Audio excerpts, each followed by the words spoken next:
Muchas gracias por el especial. Buenas tardes. ¿Cómo están hoy? ¿Listos para poder seguir estudiando? ¿Han traído sus Biblias? Supongo que sí. Gracias a Just Your Bible.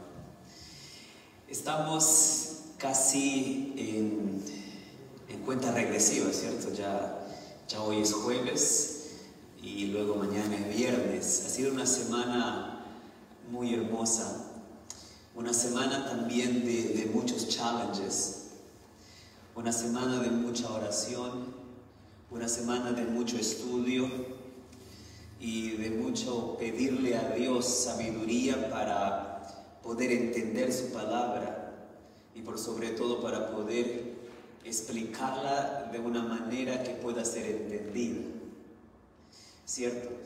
Porque el Evangelio tiene que ser entendido. Si un niño o un adolescente entiende el Evangelio, entonces hemos hecho bien el trabajo. Porque ustedes van a ver en el día de hoy que el Evangelio viene a simplificar la vida del cristiano.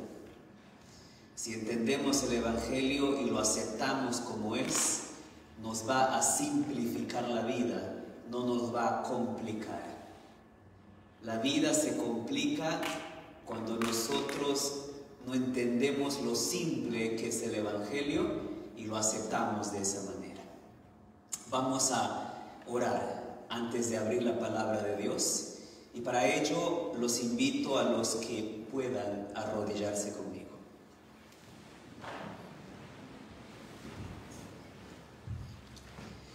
Querido Padre Celestial, te agradecemos, Señor, porque en tu infinita misericordia tú has provisto de todo el conocimiento que necesitamos para ser salvos. Has ideado un plan, nos has dado a conocer el plan y lo has dirigido tú mismo, Señor. Y durante esta semana nos has enseñado un poco más de ese plan y nos has llamado, Señor, a aceptar ese plan misericordioso para nuestra salvación. Y es por eso que te queremos agradecer en esta noche, Señor, porque sabemos que tú estás con nosotros, porque sabemos que estás presente en este lugar, Señor, porque sabemos que cada vez que abrimos tu palabra y clamamos a ti fervorosamente en oración, al igual que a Daniel, tú envías tus ángeles, Señor, para responder nuestras oraciones, para traer calma y sosiego al corazón y para decirnos que somos muy amados, Señor. Querido Padre, gracias. Y ahora al empezar este estudio de esta tarde, te pedimos tu dirección, pedimos tu sabiduría y tu misericordia, Señor, porque queremos conocerte más y más. En el nombre de Jesús oramos. Amén. Vamos a abrir entonces nuestras Biblias en el libro de Apocalipsis. Entienden que estamos en el capítulo 14 y desde que empezamos esta semana de reavivamiento espiritual hemos estudiado solamente dos versículos, el versículo 6 y el versículo 7. Y hoy vamos a tocar el versículo 8. En realidad podríamos dedicar más tiempo a ese versículo, pero vamos a tratar de comprimir toda la información histórica y teológica y bíblica que está en un solo versículo de la Biblia aquí en Apocalipsis capítulo 4 versículo 8. Ahora, el lenguaje de Apocalipsis 4:8 probablemente no sea el de su preferencia. Probablemente cuando hagan un culto familiar nunca elijan Apocalipsis 14:8 porque tiene un lenguaje interesante. Pero antes de leerlo, yo quiero que entiendan que Apocalipsis es un libro simbólico. Y aquí en el versículo 8 hay mucho simbolismo. Y por la gracia de Dios vamos a estudiar el simbolismo para tratar de sacar el mensaje y aplicarlo a nosotros hoy, porque esa es la voluntad de Dios. Si es que Dios no hubiese querido que nosotros entendiéramos Apocalipsis, nunca nos lo hubiera dado. Si es que a Dios no le interesarían las profecías, jamás nos estaría siempre invitando a estudiarla. Vamos al versículo 8 de Apocalipsis 14, dice: otro ángel le siguió, diciendo: ha caído Babilonia, la gran ciudad, porque ha hecho beber a todas las naciones del vino del furor de su fornicación. ¿Qué tal versículo? ¿Qué vamos a decir de este versículo? ¿Cómo lo vamos a explicar? ¿Qué quiere decirnos Dios en este versículo? Vamos a ir por partes. Habíamos visto inicialmente que un ángel que simboliza el pueblo de Dios volaba y daba un mensaje. Y el primer ángel decía en el versículo 7 básicamente tres cosas. Te decía: teme a Dios, dadle gloria y adóralo. ¿Y por qué? Porque vivimos en el tiempo del juicio. Sería un resumen del versículo 7, a pesar que hemos dedicado como 4 noches para estudiar ese versículo. Ahora, en un resumen cortito, antes de ir al versículo 8, lo que pasa en el versículo 8 en realidad es el rechazo del versículo 7. Aquellos que rechazan el temer a Dios, el darle gloria y el adorarlo, y rechazan la idea de que vivimos en un tiempo de juicio, entonces van a entrar en este concepto que se llama Babilonia. Teniendo eso en mente, podemos leer entonces ahora un poco más del versículo 8. Porque nota, dice en el versículo 7, un ángel sale, y en el 8 dice que le sigue el otro ángel le siguió. Es decir, es básicamente un solo mensaje dividido en 3. Y el segundo ángel, aquí en el versículo 8, va a hablarnos de este aspecto de Babilonia. En primer lugar, Babilonia dice. ¿Quién es Babilonia? ¿Qué es Babilonia? Si ustedes notan un poquito, recordarán que en el libro de Génesis, en el capítulo 11, se habla de la Torre de Babel. Han leído esa historia, ¿verdad? Pero, ¿qué es lo interesante de esta historia? No lo vamos a leer hoy porque nos llevaría mucho tiempo. Lo interesante aquí es que después del diluvio, Dios le dice a la humanidad que nunca más destruiría el planeta Tierra con agua. Y para que la humanidad recuerde esa promesa, les da algo bonito, lleno de colores, que se llama rainbow, ¿cierto? Y entonces, cuando el ser humano veía que las nubes se ponían negras, como se han puesto en cine esta semana, y de pronto veía caer un poco de agua, y el ser humano decía: uy, otro flood. Ellos miraban entonces, porque Dios ponía el rainbow ahí, y decían: no, el Señor ha prometido que no va a haber destrucción de agua nunca más. Pero resulta que el ser humano empezó a olvidarse de esa promesa y a dejarla a un lado. Y por eso en el capítulo 11 de Génesis nos dice que los hombres decidieron construir una torre diciendo: vamos a llegar lo más alto posible en caso haya un diluvio y entonces seamos erradicados de la faz de la tierra. Ahora, la Torre de Babel es el símbolo de la rebelión del ser humano, de la desobediencia del hombre, del hombre en no creer en las promesas de Dios, de aquel ser humano que escucha la palabra de Dios cuando dice: no voy a destruir este planeta con agua nunca más, y les doy una señal de que yo cumplo mi promesa. La Torre de Babel es el símbolo del hombre que dice: no creemos en tu promesa, creemos en lo que nosotros podemos hacer, porque somos mejores que tú. No te vemos, no te sentimos, tu promesa no tiene ningún sentido para mí. Es mejor que haga algo yo, que sea lo que yo quiero, lo que yo busco, porque quiero ser independiente de ti, tus promesas, porque en realidad no me conviene vivirlas. Es el símbolo aquí. Ahora, teniendo eso en mente, precisamente en ese lugar donde se levantó aquella torre, ustedes conocen la historia, que Dios vino y confundió las lenguas allí para que el hombre no pudiera seguir construyendo. Y dice en Génesis que se llamó por eso a ese lugar Babel, porque en ese lugar el Señor confundió las lenguas. Ahora, esa confusión llega como resultado de la desobediencia del hombre, como resultado de querer ser independiente, como resultado de querer exaltarse uno mismo, llega la confusión. Y entonces en ese mismo lugar, años después, se construye el imperio babilónico y se establece la ciudad de Babilonia, que tiene el mismo espíritu de la Torre de Babel, del ser humano rebelde, del ser humano que no quiere escuchar a Dios. Teniendo eso en mente, entonces, vamos al capítulo 14 de Apocalipsis, el versículo 8. Dice, ha caído Babilonia.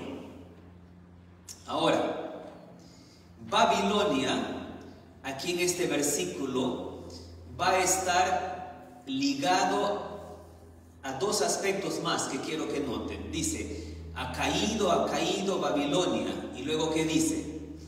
La gran ciudad.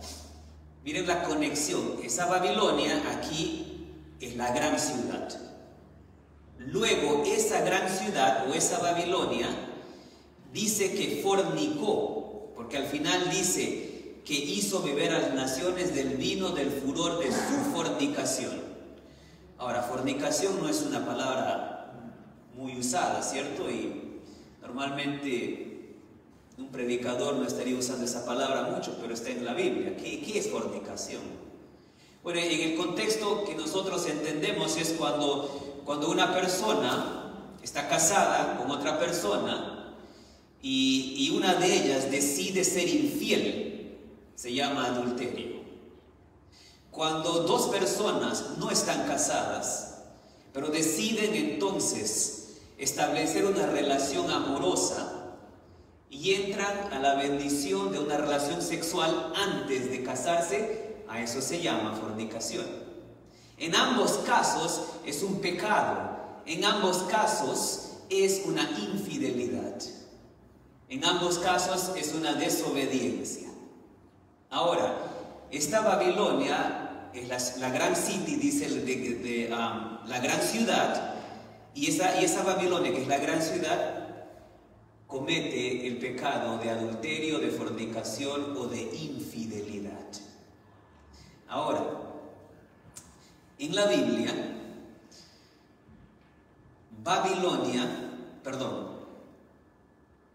una gran ciudad representa una iglesia. Y pueden anotar si desean, porque no lo vamos a leer hoy. Está en Hebreos 12, 22 y 23, para que luego lo estudien en casa. La gran ciudad, así como lo presenta aquí, una gran ciudad hace referencia a una iglesia.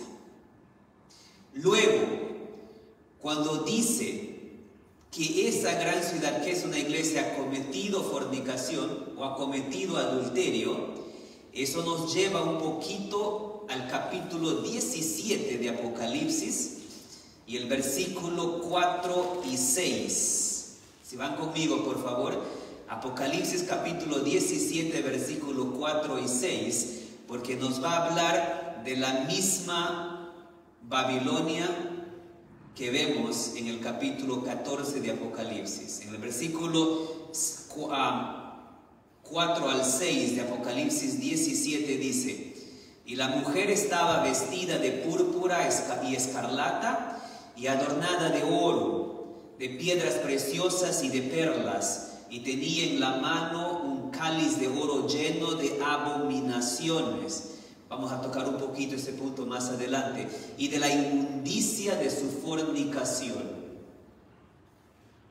Y en su frente un nombre escrito, un misterio. ¿Cuál es el nombre que estaba allí? Babilonia la Grande. Haciendo conexiones aquí, la Babilonia que se lee en Apocalipsis 14:8 es la misma que se lee en Apocalipsis 17:5. Y es esa gran ciudad que representa una iglesia. Pero en la Biblia, una iglesia que es fiel a su Dios es la iglesia santa de Dios. Pero en la Biblia, una mujer que comete adulterio en relación a una iglesia, entonces una iglesia adulterada, una iglesia que ha cometido adulterio, una iglesia que ha sido infiel, una esposa que ha sido infiel al esposo. Si entendemos entonces que Babilonia es una iglesia y Babilonia aquí ha cometido adulterio, entonces nos lleva a entender que esa Babilonia del capítulo 14 de Apocalipsis es una iglesia que ha sido infiel. Infiel a su Dios, infiel a quien la estableció. ¿Cómo entendemos eso un poquito en el contexto histórico? Dios mediante puedan entender un poco aquí en la historia. Este hombre que ven aquí es el emperador romano Constantino. Cuando Jesús, nuestro Salvador, estableció la iglesia, la estableció y la iglesia de Dios era pura, santa y fiel, basada en los fundamentos de la palabra de Dios. Y así es como los discípulos y los otros seguidores de Cristo, los cristianos, predicaban y vivían el evangelio puro que estaba en la palabra de Dios. Y por ese motivo fueron perseguidos. Primeramente fueron perseguidos por los judíos y después fueron perseguidos por el Imperio Romano. Y después fueron perseguidos por otro poder. Si notan, desde el momento en que la iglesia de Dios fue fundada y empezó a caminar y a predicar el mensaje puro del evangelio, siempre tuvieron adversidades y persecuciones.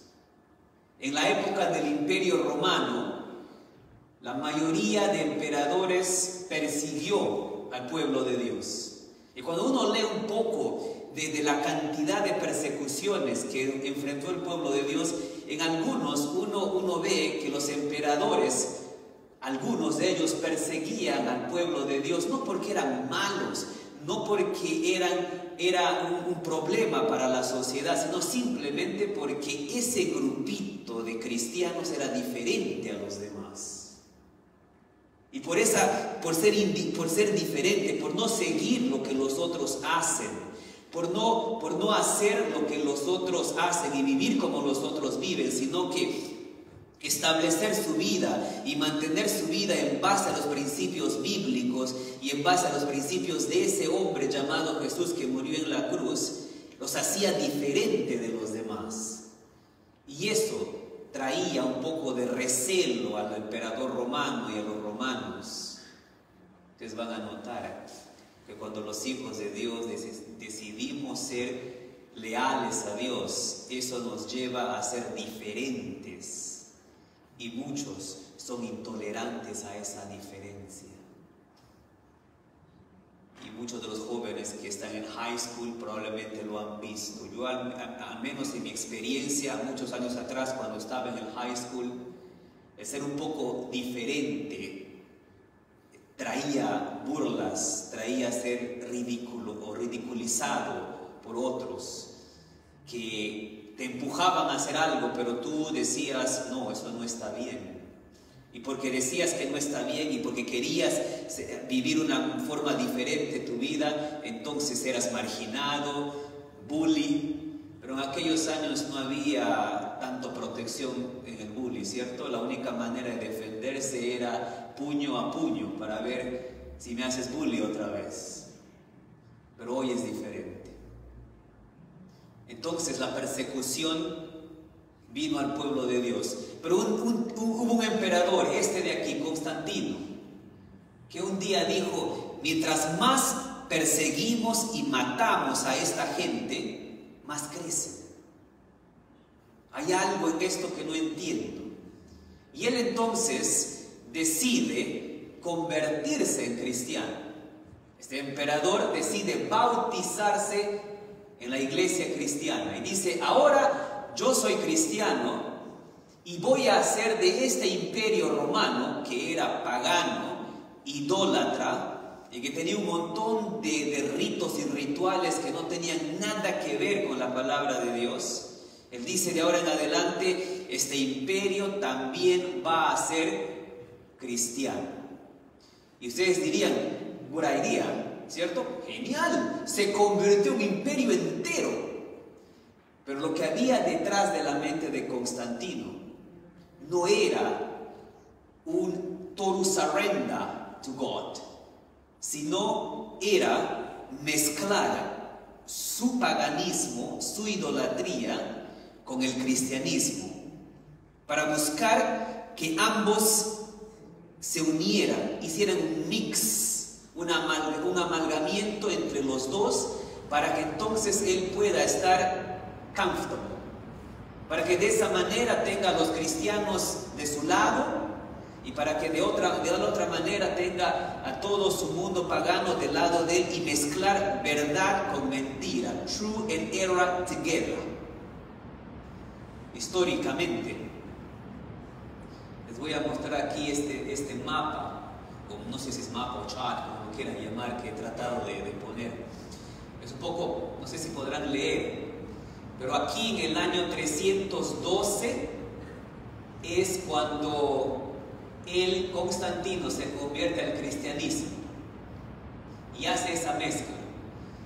La mezcla del paganismo con el cristianismo da origen a esta iglesia, la Iglesia Católica Romana, Roman Catholic Church.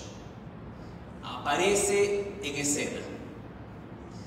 Ahora, probablemente para algunos de ustedes sea un poco incómodo que digamos esto, pero no solamente esto es un entendimiento de la iglesia adventista, sino los reformadores calvinistas, luteranos y todos ellos metodistas entienden que esto fue lo que pasó. Y no estamos atacando a la iglesia católica, estamos haciendo un estudio de cómo sucedió todo. Porque dentro de la iglesia católica, como de otras denominaciones, hay gente buena, cariñosa, amante, que busca a Dios de todo corazón. Y cuando el Señor un día llame a sus hijos, hoy que está llamando a sus hijos con el último llamado de misericordia, muchos de los que escucharán y vendrán al redil de Cristo serán de otras iglesias.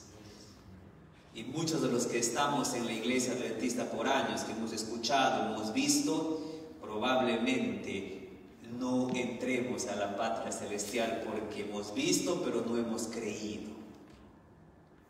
Entonces la iglesia católica aparece aquí. Luego en historia, en el año 533, el emperador Justiniano pronuncia que el bishop de Roma, que era el papa, sería la cabeza de todos los bishops, y le da ese poder religioso que antes no tenía.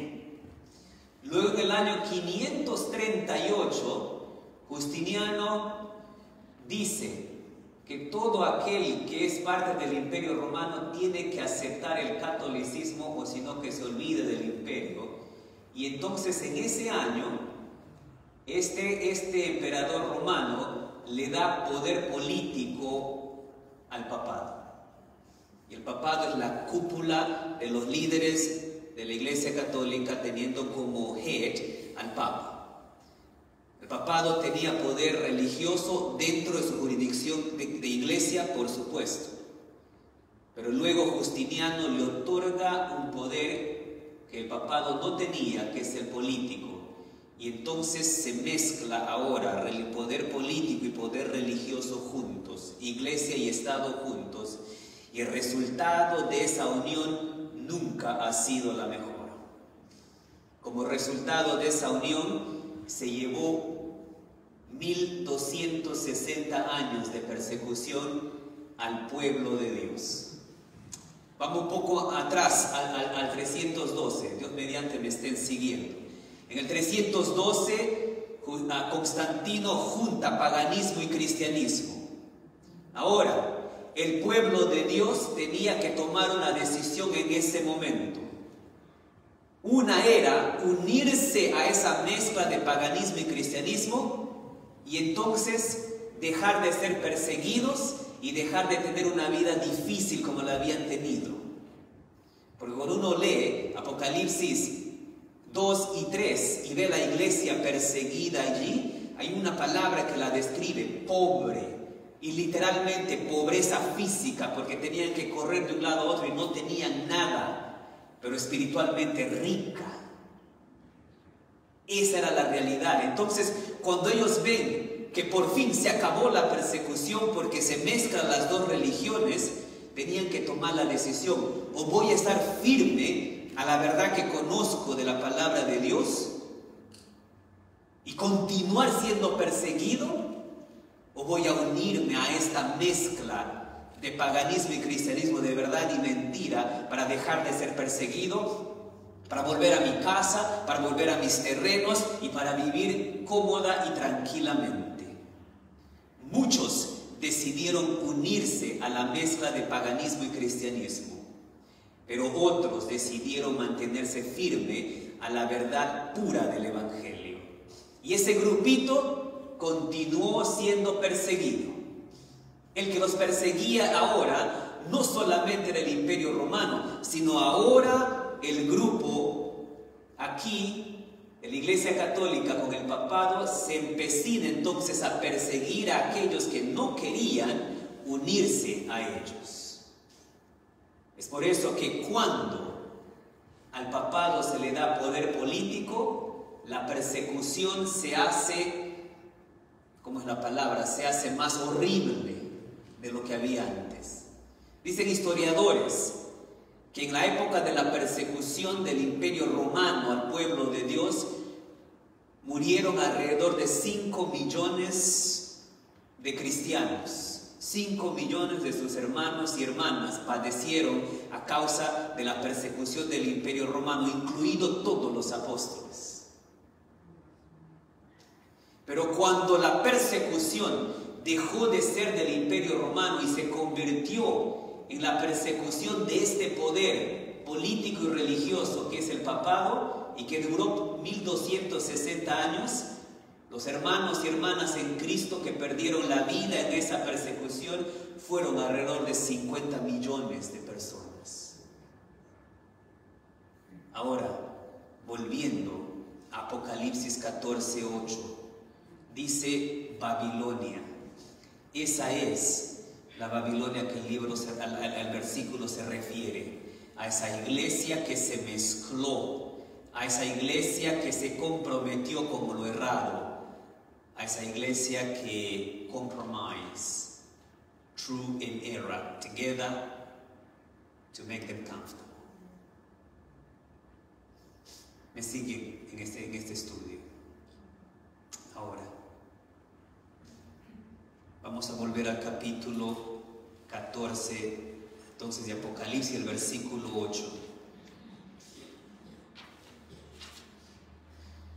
Dice en este versículo que esa Babilonia ha caído, y lo repite 2 veces: ha caído, ha caído.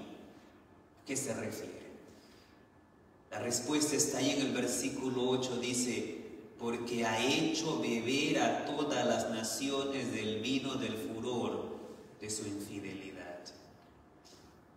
La razón por la cual dice ha caído, es porque esa mezcla de paganismo y religión trae aquí doctrinas erradas y falsas, y que es representado en este versículo como el vino, la fermentación. Y porque esta mezcla de error y mentira no solo se quedó dentro de ese grupo religioso, sino que se dio a beber de esas mentiras erradas al mundo entero. por eso ha caído, porque ha llevado eso para el mundo entero. Ahora, si van conmigo rápidamente otra vez a Apocalipsis 18.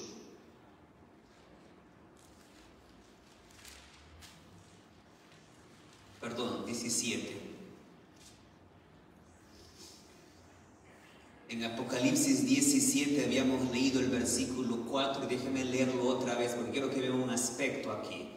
Y si la mujer estaba vestida de púrpura y escarlata y adornada de oro, de piedras preciosas y de perlas, y tenía en la mano un cáliz de oro lleno de abominaciones. En Apocalipsis 14 habla vino. El vino y las abominaciones son la misma. Ahora, les voy a mostrar solamente algunas de esas falsas doctrinas o abominaciones o mezcla de verdad con mentira que esta Babilonia le dio a beber al mundo entero y que hoy muchos en el mundo cristiano continúan creyendo en eso. Primero de ellos, por ejemplo, es la adoración a ídolos que hizo Constantino. Vio que tenía diferentes dioses como Júpiter y otros más. Y dijo, ¿cómo traigo esto al cristianismo?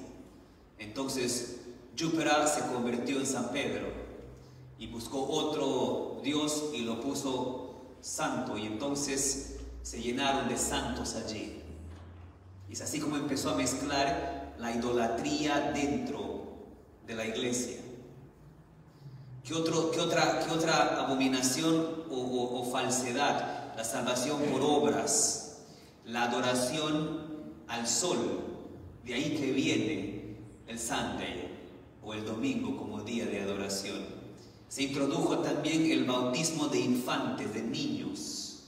Se introdujo la oración por los muertos. Se introdujo el dejar a un lado la ley de Dios porque ya no servía, porque fue clavada en la cruz. Y más aún la lista continúa. Ahora, si nosotros volvemos un poquito al capítulo 14 otra vez de Apocalipsis. Y vimos ahí en el versículo 8 que ha caído porque ha hecho beber de esas doctrinas erradas al mundo entero. En este chart ustedes ven que a partir del año 1517 es el nacimiento y desarrollo del protestantismo. ¿Qué es eso? Un hombre llamado Martín Lutero, un monje católico, se dio cuenta que cuando estudiaba la Biblia estaba en oposición directa a la Iglesia Católica. Y este hombre entendió que uno tenía que ponerse firme del lado de Dios y sin miedo al poder que representaba esta mezcla de religión y Estado, fue contra el papado y clavó una tesis allí que es muy famosa. Inicia entonces la Reforma Protestante, una protesta contra las enseñanzas erradas del catolicismo. De allí entonces van a aparecer más adelante todos los grupos protestantes como bautistas, metodistas, anglicanos, luteranos y más adelante aún, en 1840 y tantos, aparece otro grupo que ustedes conocen, se llama Adventistas del Séptimo Día. Lo que pasa ahora es que en la manera en que Babilonia hizo que todos bebieran de las enseñanzas falsas, que la mayoría de iglesias protestantes adoptaron muchas de las enseñanzas del catolicismo. Las iglesias protestantes nacieron con el objetivo de separarse de esa mezcla de error y mentira del catolicismo, pero nunca se separaron completamente. Porque la idea de adorar en el día del sol Y la idea de cambiar el día santo del Señor, que es el sábado, por el domingo, viene de esta mezcla de mentira y error, pero que el pueblo protestante continuó creyendo hasta el día de hoy. Aún inclusive los fundadores de esta iglesia tenían esas enseñanzas, hasta que el Señor les abrió los ojos a la verdad bíblica. Ahora, mis hermanos, ¿cómo aplicamos esto para el día de hoy? Esto es historia, es teología, todo lo que quieran, pero ¿cómo está aquí el llamado de misericordia de Dios? Para ilustrar un poquito esto, quiero llevarlos a una historia en la Biblia, en el capítulo 15 de Primera de Samuel. En Primera de Samuel, capítulo 15, hay una historia de un rey, el primer rey de Israel, que se llamó Saúl. Voy a leer un poco de la historia de él, no vamos a leer toda porque nos llevaría mucho tiempo, pero en el capítulo 15, del versículo 1 en adelante, noten lo que dice. Después Samuel, que era el profeta, dijo a Saúl: Jehová me envió que te ungiese por rey sobre su pueblo Israel. Ahora pues, esté atento a la palabra de Jehová. Así ha dicho Jehová de los ejércitos: yo castigaré lo que hizo Amalec. Y Amalec era un pueblo que habitaba en la tierra prometida que Dios le había dado a su pueblo. Pero un pueblo rebelde, que muchas veces se le dijo al pueblo que se apartara y que no tuviera nada que ver con el pueblo de Dios que entraba a ese territorio, porque Dios le había dado ese territorio a su pueblo. Pero los amalequitas venían, atacaban, mataban, destruían al pueblo de Dios. Y ahora Dios le da una orden al rey Saúl y le dice en el versículo 3: ve pues y hiere a Amalec y destruye todo lo que tiene. Y aquí viene esta parte en la Biblia que para muchos es difícil de tragar. Para muchos es difícil de pasar esta parte que está aquí, porque dice, esa es la orden de Dios: y no te apiades de él, mata a hombres, mujeres, niños y aún los de pecho, que significa los babies. Mata las vacas, las ovejas, camellos y asnos. En otras palabras, no dejes nada. El pueblo entero, desde el más pequeñito hasta el más adulto, el más viejo, y todo lo que tienen, animales, todo, extermínalos por completo de la faz de la tierra. Era la orden. Ahora, nos tomaría bastante tiempo estudiar esto desde el punto de vista ético, pero solamente voy a mencionar algo. Dios mediante, de repente podamos continuar hablando de esto en el futuro. Pero en este contexto de guerra que estaba el pueblo de Dios, es muy diferente al contexto de guerra que se ve hoy. Esto era un Dios que había traído a su pueblo a su tierra prometida y había dicho a las otras naciones: apártense, que esta no es su tierra sino de mi pueblo.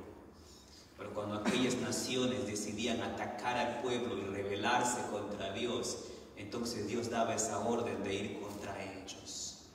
Las guerras actuales no tienen nada que ver con un asunto de Dios, sino un asunto de greed, de selfishness, porque yo quiero más territorio, porque quiero más poder, porque quiero más dinero. Ahora, la mejor manera de entender y aplicar estos versículos de aquí que hemos leído es que nosotros también hoy vivimos en una guerra.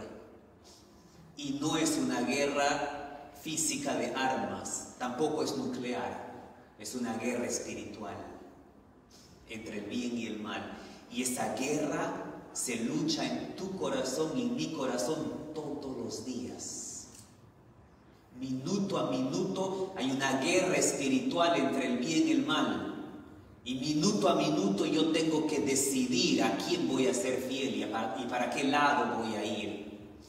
Ahora, en esa guerra, el Señor, al igual que en aquella guerra le dice a Saúl, mata al enemigo y destrúyelo completamente, la misma orden es dada para el pueblo de Dios hoy.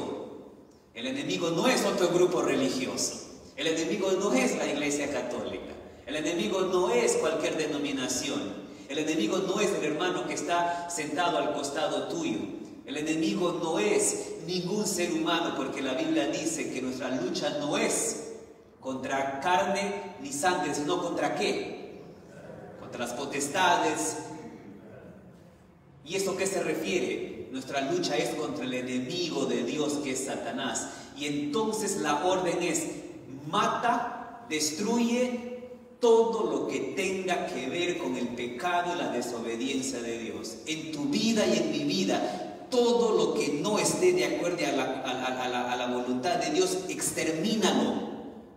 No dejes ningún rasgo para que el enemigo tome posesión de ello y te vuelva a hacer caer.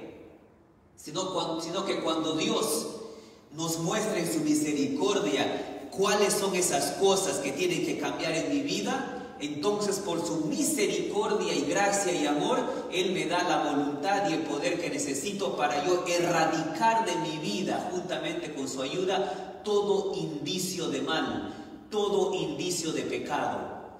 Y en ese sentido, no hay mentira blanca, ni negra, ni azul, ni verde.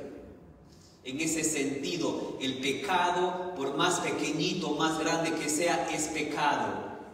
En ese sentido, el homicida, el delincuente, no es ni mejor ni peor que aquel que miente una mentira blanca, o aquel que guarda rencor en el corazón por alguien, o aquel que no puede o no quiere perdonar, o por aquel que tiene una lengua muy suelta, no para levantar el ánimo espiritual de alguien, sino para poner a alguien abajo. Y eso es un problema dentro de la iglesia. En un sentido yo creía que era un problema más del mundo latino, pero me he dado cuenta en mi experiencia afuera que no es solamente del mundo latino. Y eso se llama gossip, se llama chisme.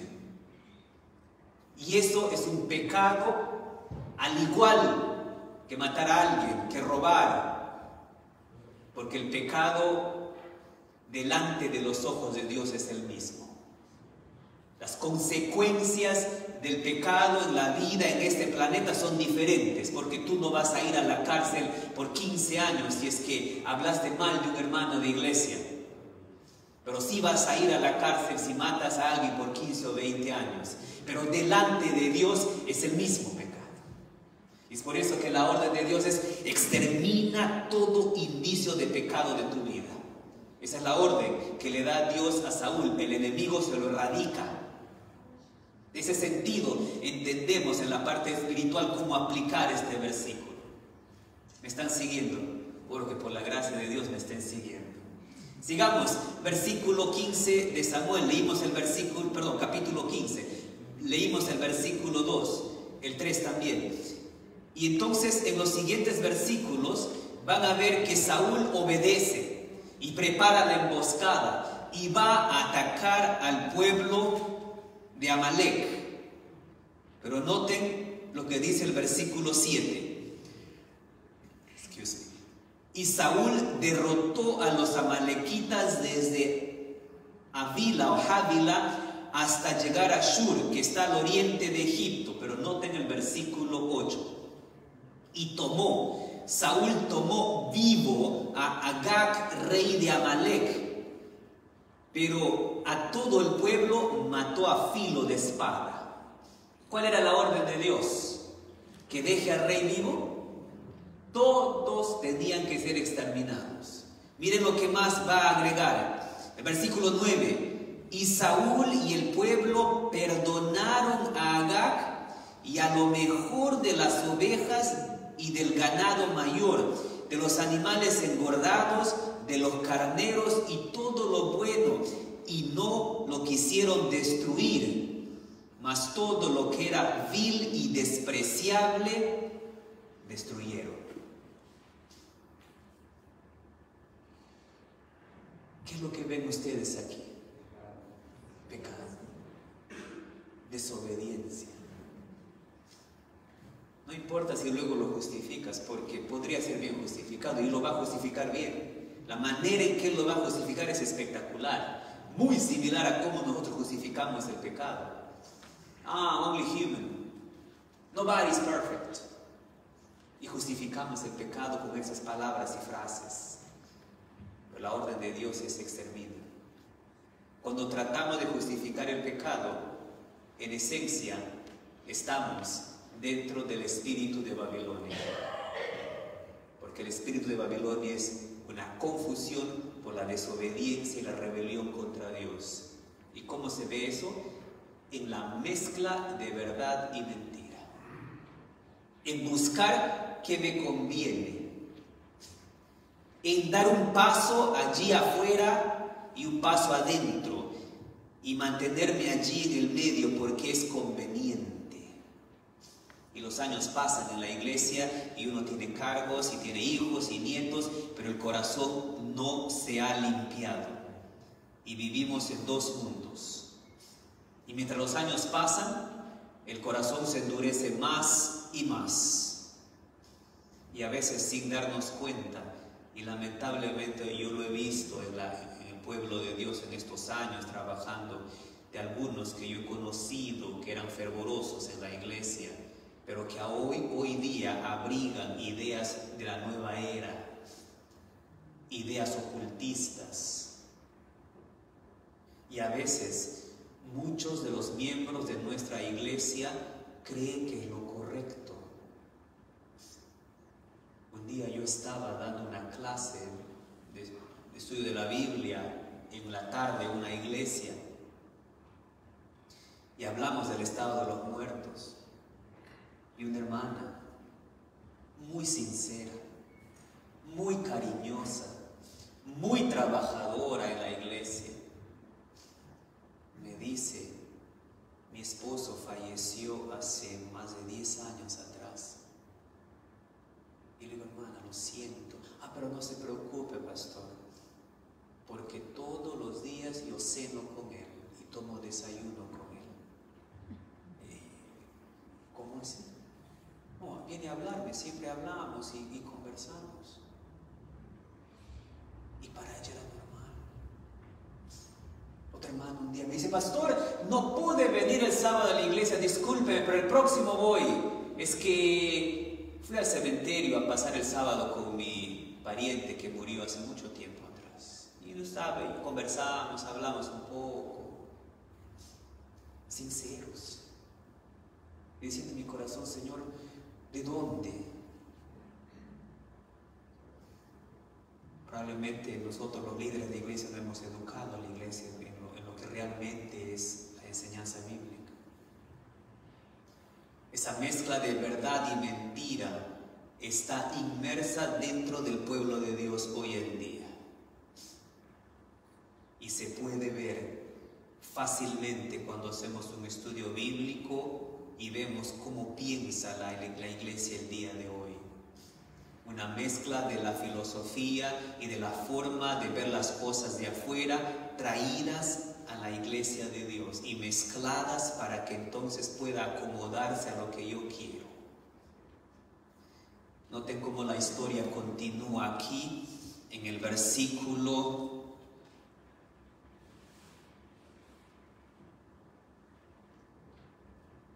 12.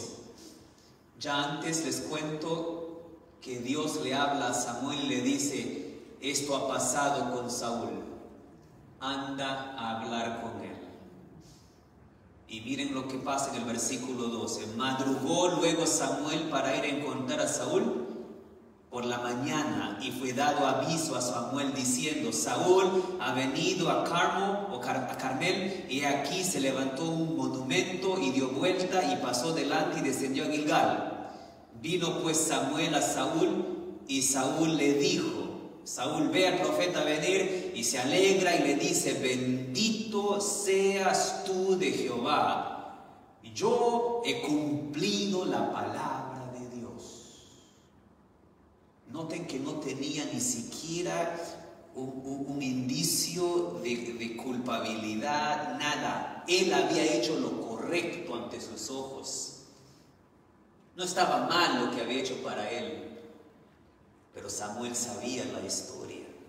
Y mira lo que le dice Samuel en el versículo 14. Entonces Samuel dijo: pues qué balido de ovejas y bramido de vacas es este que yo oigo con mis oídos. Si tú dices que has cumplido la palabra de Dios como te fue ordenada, ¿por qué escucho yo animales? ¿Por qué escucho a las ovejas y a las vacas si la orden fue que tú exterminaras todo? Y miren la respuesta de Saúl en el versículo 15. De Amalec los han traído, porque el pueblo perdonó lo mejor de las ovejas y de las vacas para sacrificarlas a Jehová tu Dios, pero lo demás lo destruimos. En otras palabras, el pueblo quiso hacer eso y el pueblo es el culpable. Entonces Samuel le va a decir que allí era el final de Saúl como rey. Versículo 18 le dice: Jehová te envió en misión y dijo: ve, destruye a los pecadores de Amalec y hazle guerra hasta que los acabes. ¿Por qué pues no has oído la voz de Jehová, sino que vuelto el botín has hecho lo malo ante los ojos de Jehová? Miren la respuesta de Saúl en el 20. Y Saúl respondió a Samuel: antes bien he obedecido. Primero le dice: bueno, el pueblo quiso que juntáramos algunas vacas y ovejas. ¿Qué de malo hay en eso? Si son buenas vacas, buenas ovejas, pueden dar de comer al pueblo. Y ahora él le dice a Samuel: yo he obedecido. ¿De qué hablas? Yo he hecho lo que Dios ha dicho.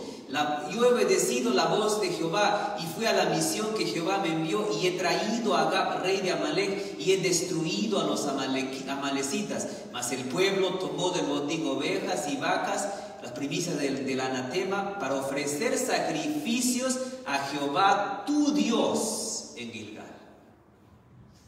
Le dice: nosotros hemos hecho bien. El pueblo dijo: ¿qué te parece si tomamos estos animales y los llevamos a Dios para que sean sacrificados delante de Dios?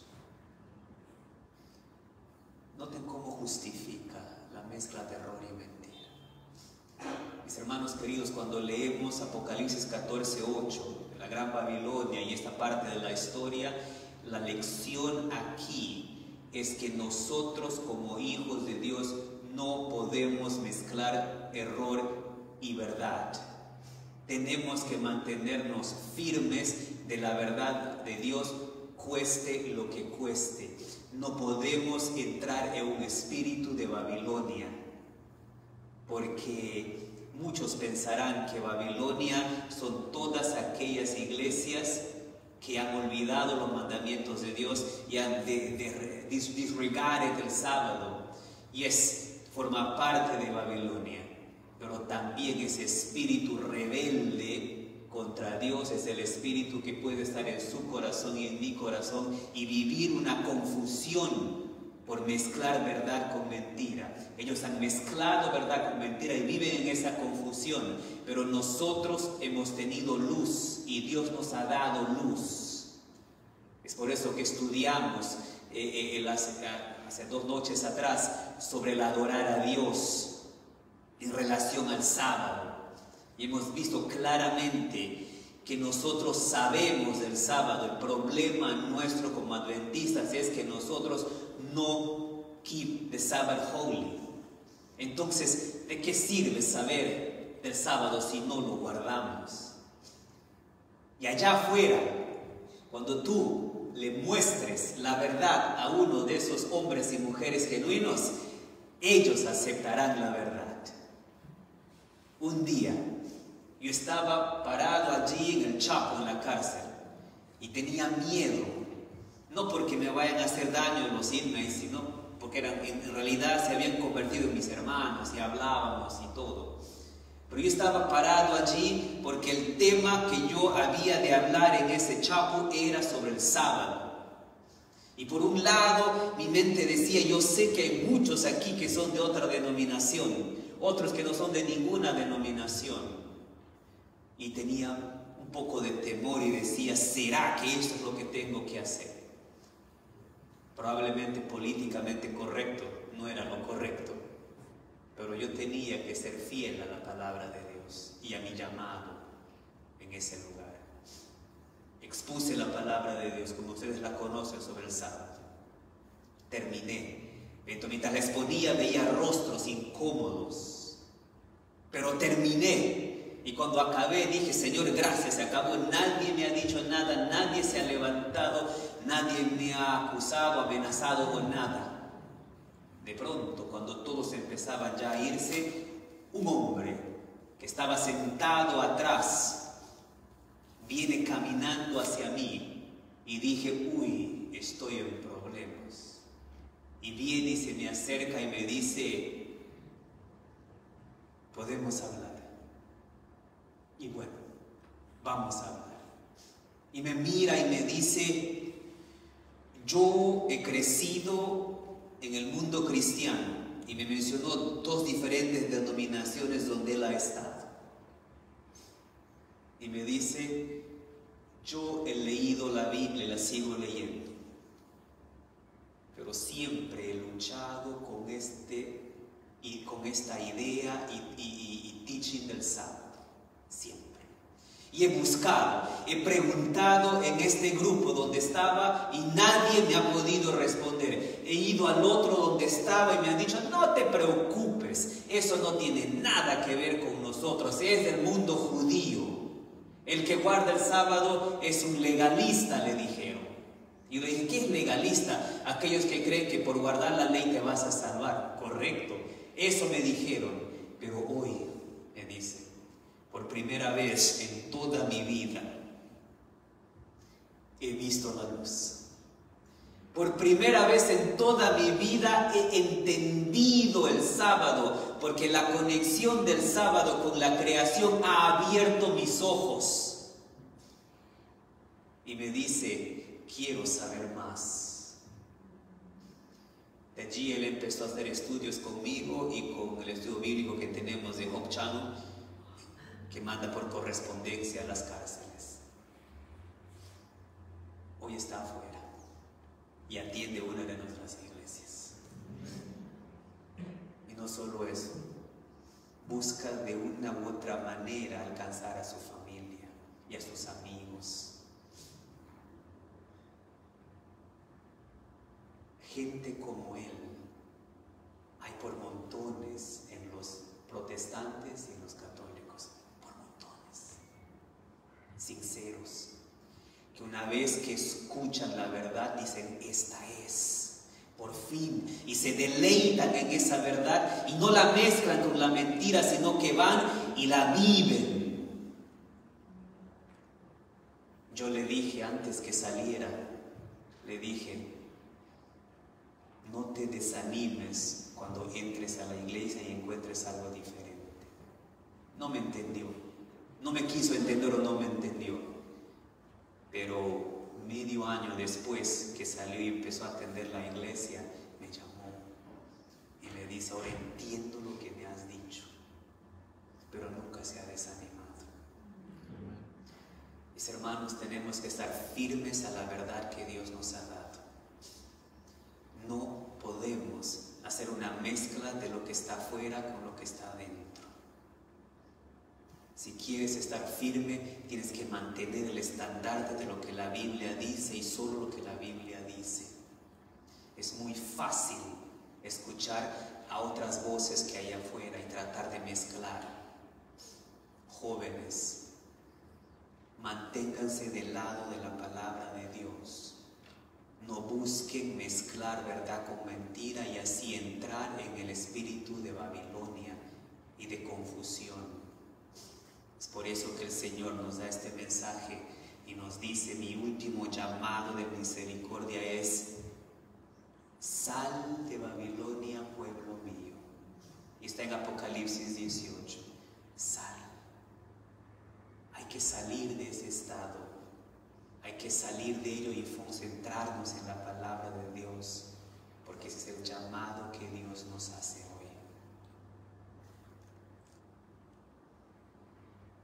En el libro Ministry of Healing, en la página 363 dice: the gospel is a wonderful simplifier of life's problems. Its instruction heeded would make plain many a perplexity and save us from many an error. El evangelio es simple. Sigue la orden que Dios nos ha dado. No te apartes ni a derecha ni a izquierda. Apocalipsis dice, Dios dice en Apocalipsis: ojalá fueras frío o caliente, pero por favor no seas lukewarm. Porque cuando eres frío, el Señor aún puede trabajar en tu corazón. Si eres caliente, mejor, fuego en la iglesia. Pero si eres tibio, lukewarm, vas a creer que estás bien y vas a cerrar los oídos al llamado de Dios. La palabra de Dios es: o estás con Dios o estás en el otro lado. No hay un término medio. Voy a terminar con las palabras del profeta Samuel a Saúl, aquí en el versículo 22. Le dice: y Samuel dijo: se complace Jehová tanto en los holocaustos y víctimas como en que se obedezca la palabra de Jehová. Ciertamente, escuchen esto, ciertamente el obedecer es mejor que los sacrificios, y el prestar atención que la grosura de carneros. Porque como pecado de adivinación es la rebelión, y como ídolos e idolatría la obstinación. O en otras palabras, being stubborn es lo mismo que ser idólatra. Cuando la palabra de Dios te dice algo y tú te pones stubborn en tu idea de que no es así, es como si fueras un idólatra, porque te adoras a ti mismo. Y le dice aquí Samuel a Saúl: lo que Dios quiere de ti no es tanto sacrificio de animales, sino quiere que obedezcas su palabra. Y en su misericordia el Señor nos ayuda a hacer eso, porque sin Él es imposible que el ser humano pueda obedecer. Sin Él simplemente no podemos. El capítulo 18 de Apocalipsis dice: sal de ella, pueblo mío. Iglesia Adventista de Woodrow Park, es el momento que todos ustedes y mi persona salgamos de este espíritu de Babilonia que nos tiene confundidos, fríos y sin interés en las cosas de Dios. Espero que por la gracia de Dios podamos seguir adelante, porque su misericordia aún sigue llamando. Sal de Babilonia. No mezcles verdad con mentira. Do not compromise. Do not compromise.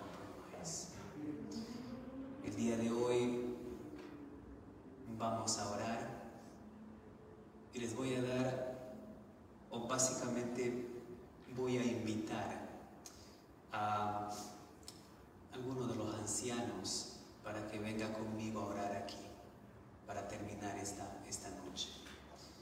Veo al momento a Tony y a Jorge y el hermano Peña. Por favor, pueden pasar conmigo. Aquí adelante. Ustedes pueden arrodillarse allí donde están. Y recuerden que el prayer objectives están aquí. Por eso estamos orando. Específicamente por eso, porque la oración tiene que ser específica. Así que acompáñanos a orar por esos objetivos. Elijan uno o dos o tres o todos. Pero hoy, en esta noche, los ancianos y mi persona vamos a orar por nosotros mismos como líderes de esta iglesia.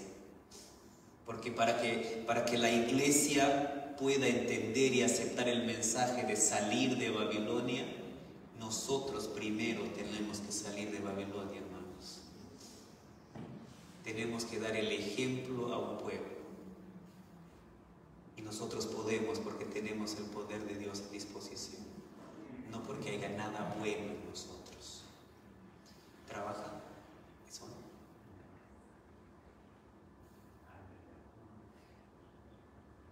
Rubén es que hizo una. Voy a pedir a Jorge que ore por el objective número 1, herramienta del Espíritu Santo. Voy a pedir a Tony que ore por el perdón de pecados, el pueblo de Dios aquí. Voy a pedir a hermano Peña que ore por un nuevo corazón para cada miembro de iglesia. Y yo voy a orar por que el Señor nos dé un espíritu de oración ferviente para clamar. Pueden arrodillarse o mantenerse sentados como ustedes creen conveniente. Vamos a orar. Oremos. Bondadoso Padre, que moras en alto los cielos, Señor, te agradecemos la oportunidad de haber escuchado tu santa palabra. En esta tarde, Padre, hemos escuchado este llamado, Señor, y tenemos varios puntos en los cuales queremos tratar, Señor. El Espíritu Santo, Señor, es uno de los temas que tenemos y hemos conocido a través de la historia bíblica, Señor, como en el pasado, en aquella iglesia primitiva, donde había diferencias de diferentes índoles, diferencias que imposibilitaban la unidad, imposibilitaban el avance de tu obra, imposibilitaban el crecimiento individual. Padre, usted en su misericordia se manifestó en sus corazones. Ese derramamiento fue milagroso, Señor. Y vimos la diferencia. Todos se maravillaron. Padre, y hoy día, en el mismo contexto, queremos que el Espíritu Santo se manifieste en la necesidad de tu iglesia en esta tarde, Señor. Nuestras necesidades individuales, solo usted las conoce, Señor. Y queremos que ese derramamiento del Espíritu Santo como un bálsamo, o quizás, Señor, en forma de disciplina, esta tarde nos llegue a nuestros corazones. Y que nosotros, Señor, seamos receptores de ese llamado esta tarde, Señor. Bendice a cada miembro presente, los que no pudieron venir. Señor, y en tu mano, Señor, depositamos esa transformación paulatina que solo el Espíritu Santo puede dar. Se lo pedimos humildemente con el perdón de nuestras faltas. Amén, Señor. Bendito seas, Padre Santo, Dios Todopoderoso, porque en tu gran amor y misericordia nos das la oportunidad de hacernos presente ante ti, Señor, para pedirte perdón por nuestros pecados, Señor. Gracias, Padre Santo, porque aun siendo pecadores, Cristo murió por nosotros. Pero queremos pedirte, Padre, que no nos dejes, Señor, en el pecado. Ayúdanos, danos la fuerza para poderlo abandonar. Y de esa manera, Padre Santo, dejar de pecar contra ti, Señor. Pero los que ya cometimos, Señor, queremos pedirte que por favor nos los perdones, que nos ayudes, Señor, a sentir tristeza, a sentir dolor por cada una de esas cosas que te han ofendido a ti, Señor, y que nos ayudes dándonos de tu Espíritu Santo cada momento para que al hacer tu voluntad sea nuestro gozo, Señor.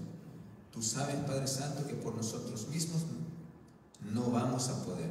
Es por eso que esta noche queremos venir a tus pies, Señor, y como María, Señor, cuando tú fuiste a la casa de Lázaro y de Marta, María vino a tus pies y se quedó a tus pies. Ayúdanos, Señor, a que vengamos a tus pies, Señor, que nos quedemos ahí a tus pies, Señor, para poder aprender lo que tú deseas y que podamos compartir lo que tú nos enseñas y hemos aprendido de ti, Señor, para con todo aquel que lo necesita, Señor.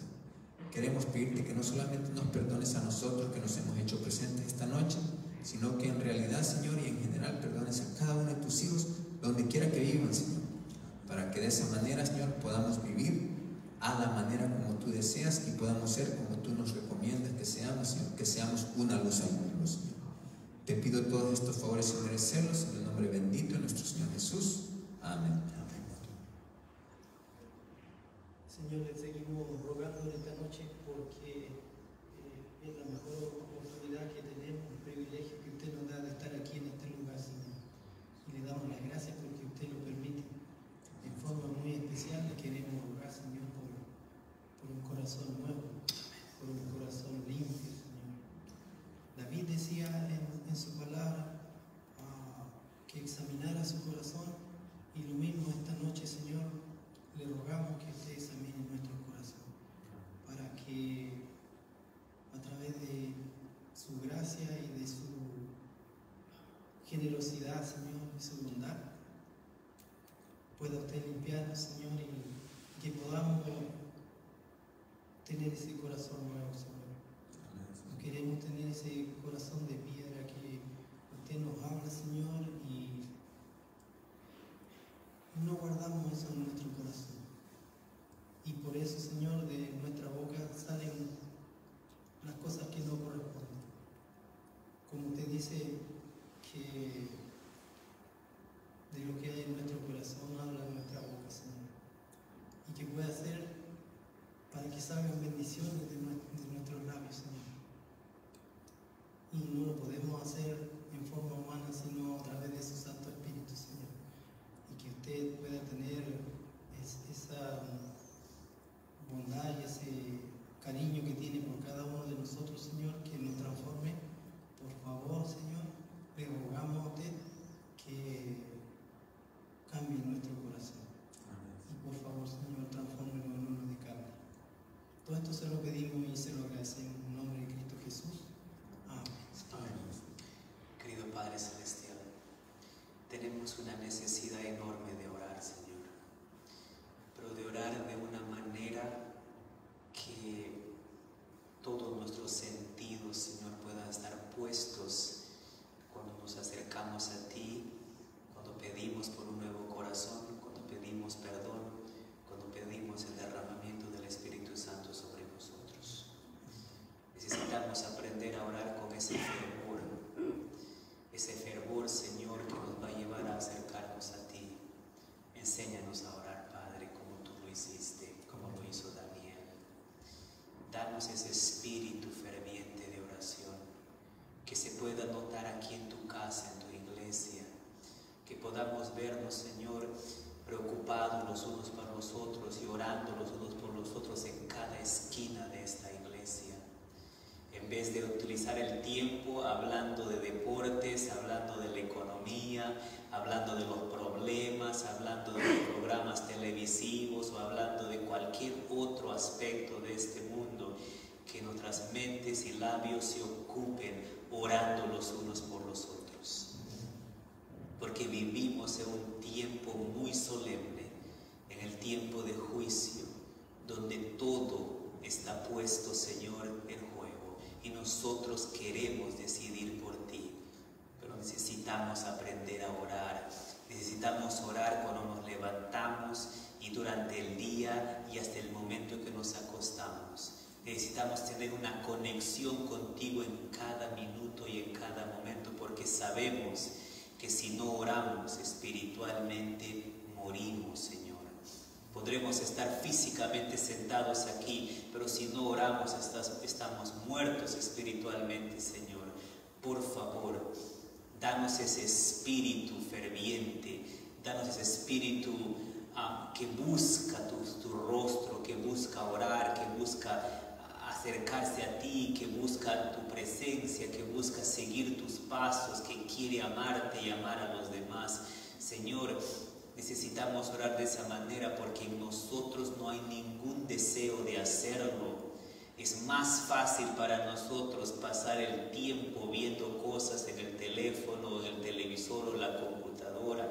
Es más fácil para nosotros hablar de otros que orar por otros. Es más fácil perder el tiempo en tantas cosas que dedicarlo a orar con todo fervor, Señor. Es por eso que necesitamos de ti. Es por eso que necesitamos, Señor, que nos des ese espíritu. El espíritu que no está en nosotros, pero que está en ti, que puede estar en nosotros por tu misericordia, Señor.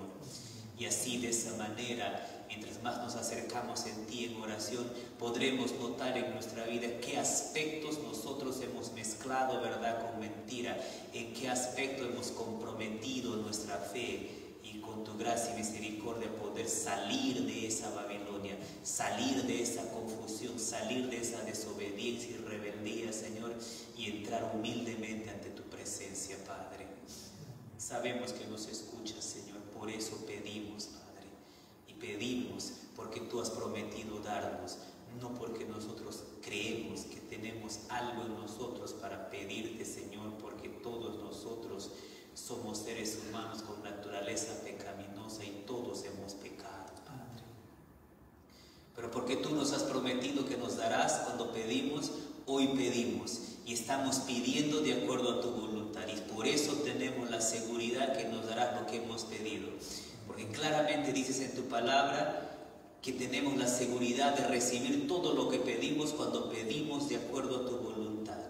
Y tu voluntad es que confesemos nuestros pecados y pidamos perdón. Tu voluntad es que tu Espíritu Santo nos llene. Tu voluntad es que tengamos un nuevo corazón.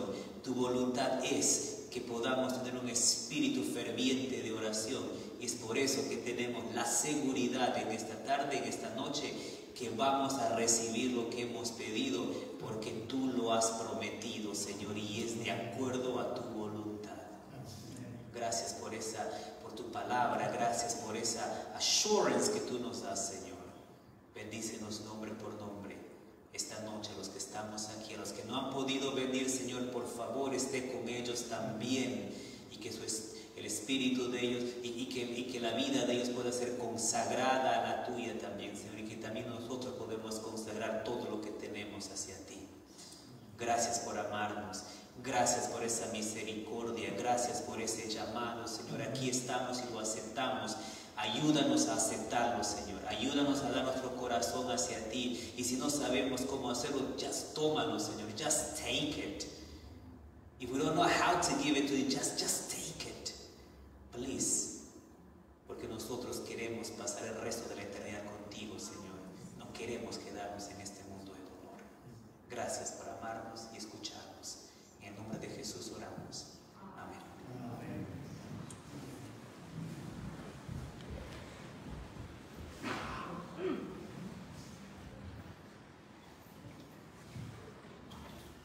Creo que vamos a obviar el último canto en esta noche, un poco por el tiempo. Así que básicamente también hemos hecho la última oración ya.